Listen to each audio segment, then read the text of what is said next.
Magandang gabi po.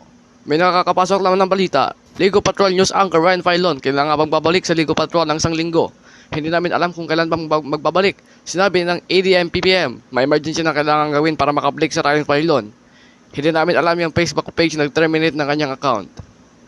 Manatili nakatutok sa KGM-CBN, DYGM, MMC at Katanghanan PH para sa mga nagbabagang balita. Ako po, si Arkin Juan David Gawiaon at narito na mga balita sa Tanga Patrol. Isang tagabansa ng China. Bakit may 5 piso dyan? Paano nangyari? Ligo Patrol News Anchor Ryan Filon.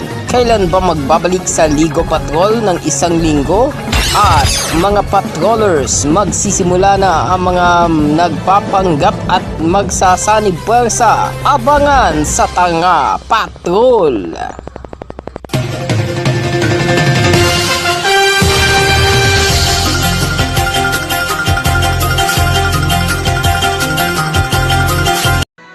Tapos na akong mag-rugby. Ano ulam natin? Andyan sa lamesa, mamili ka na lang. Tay, mashed potato lang inandyan eh. Anong pagpipilian ko dun? Mamili ka kung kakain ka o hindi. Ikaw kasi inuubos mo pera natin sa shabu tsaka sa alak. Kung hindi kasi ako maglalasing, hindi magmumukhang maganda sa akin ng nanay mo. Oo nga ang pangit ni nanay.